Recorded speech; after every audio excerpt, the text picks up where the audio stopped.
Vous créez votre propre marque de lingerie, Livy, qui est devenue, quelques années assez, iconique en 2017. Comment êtes-vous tombé dans cet univers? Je crois que vos parents étaient, commerçants? Je suis née dans les commerces, dans les magasins et j'avais très envie d'avoir un univers qui me correspond. Alors en quelques années, votre marque a explosé, on peut le dire. Comment avez-vous réussi finalement à vous imposer dans un secteur qui est quand même, très concurrentiel et aussi où il y a beaucoup de marques, historiques, de marques, héritage? Finalement, je trouve qu'on j'ai pas tant de concurrence sur une marque de lingerie qui, effectivement, au départ, est une marque de lingerie, mais qui a beaucoup évolué vers une marque, plutôt 360. On a, du prêt-à-porter, on vend des silhouettes complètes, on a du maillot de bain, on a des produits aussi un peu plus, chill, sporty. Donc, aujourd'hui, on est vraiment devenu plus qu'une marque de lingerie. Vous dites que vos créations doivent, permettre, aux femmes de s'assumer, hein. Vous travaillez, beaucoup notamment les dos et les décolletés, sur la lingerie en tout cas. Pensez que la femme doit encore se libérer de certaines tutelles? Si elle a envie, si elle le souhaite, elle a la possibilité en tout cas de faire ses choix et j'espère qu'on en accompagne, certaines, qui ont envie, de se sentir bien, de se sentir elles-mêmes et c'est vraiment ma mission aujourd'hui, de pouvoir, accompagner ces femmes-là. Vous avez, en tant que créatrice des univers assez forts, hein, qui vous nourrissent, notamment dans le cinéma, dans la photographie. Pensez que c'est important justement pour, penser les pièces, pour penser les vêtements? Oui, c'est tellement important aujourd'hui pour créer. On part jamais de rien, on part de tout ce qui nous entoure.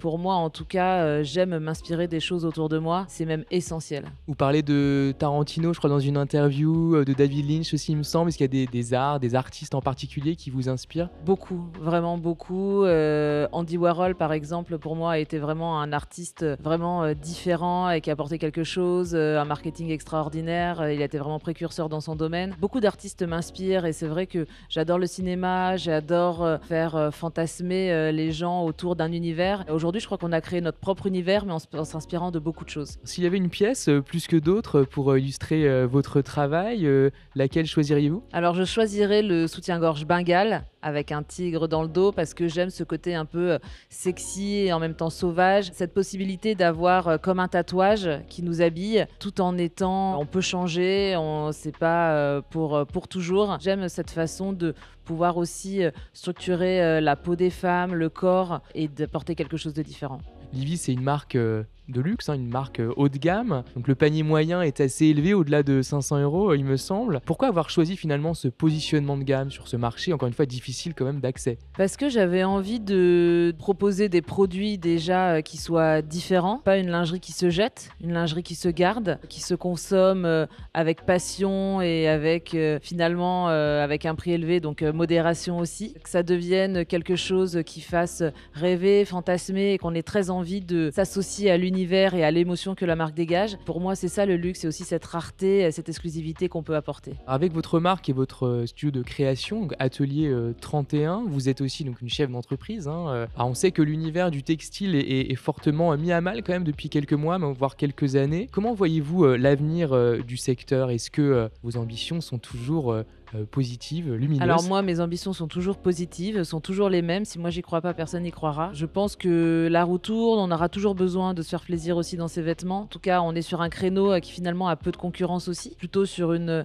lingerie, une tenue de soirée, quelque chose aussi de l'intime, du sexy. Le maillot de bain, pareil, suit aussi les nouvelles envies de se faire plaisir, de voyager. Donc je crois qu'il y aura toujours une place en tout cas pour une marque comme Livy. Alors on sait que les préoccupations, écologiques, sont grandissantes, dans la société et notamment chez les clients et les clientes, en Bien sûr. l'occurrence. Comment mettez-vous, justement en place, des dispositifs, des garde-fous, dans la production, dans la distribution, dans la supply chain peut-être aussi? C'est très important pour moi et c'est vrai que toutes les usines avec lesquelles je travaille sont contrôlées, répondent à toutes les normes qu'on attend aujourd'hui. Et on a lancé une ligne qu'on appelle Earth's Pleasure, éco-responsable. Et c'était très important pour moi de le faire. C'est vrai que c'est plus compliqué d'être 100% éco-responsable sur un soutien-gorge avec 15 fournitures, avec plein de matériaux différents. Mais sur notre ligne Earth's Pleasure, où on utilise justement une matière qui vient de la fibre des arbres, quelque chose de beaucoup plus décontracté, beaucoup plus chill, là on a réussi à le faire et on l'a produit justement en Europe. On a aussi une gamme de haute lingerie qu'on produit en France. Les prix forcément sont beaucoup plus élevés, mais on a un produit aussi à plus de valeur ajoutée avec nos artistes, notre atelier qui les produisent.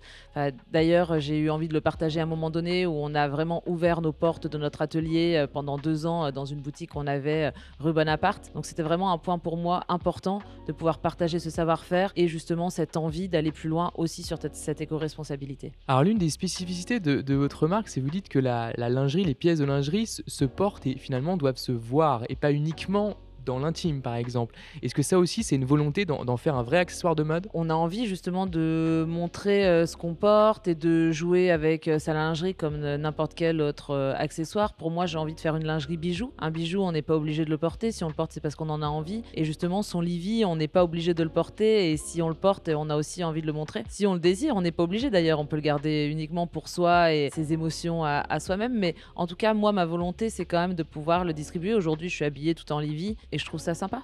Alors aujourd'hui, Livy, c'est environ 120 collaborateurs et collaboratrices, hein, environ Surtout 100 collaboratrice. surtout collaboratrices, environ 120 000 pièces par an, donc c'est quand même considérable. Quelle est votre vision du futur, vos projets de développement? Je crois que la marque envisage de s'étendre finalement à d'autres activités également, peut-être dans les parfums. Livy est présent en France, en Angleterre on est en train de se développer, en Italie aussi, là on va ouvrir plusieurs points de vente, en Espagne, donc en Europe plus largement. Et notre ambition c'est vraiment de se développer à travers le monde. Donc déjà ça c'est vraiment le gros projet que j'ai pour la marque et de pouvoir justement diffuser cette expérience, cette émotion et notre univers à travers le monde. Et après en termes de gamme différentes, mon projet c'est de lancer mon parfum dans les 2 années à venir et aussi de lancer un musée de la lingerie pour justement faire vivre l'expérience, partager ce savoir-faire. C'est tellement important, la tradition, le savoir-faire. Je suis une collectionneuse de lingerie, j'ai collectionné toutes les époques et j'ai vraiment envie de le montrer et d'où je suis partie pour en arriver à quelque chose de nouveau et faire justement cette révolution du monde de la lingerie et de ce savoir-faire. La question de l'entrepreneuriat au féminin, c'est une question qui est d'actualité parce que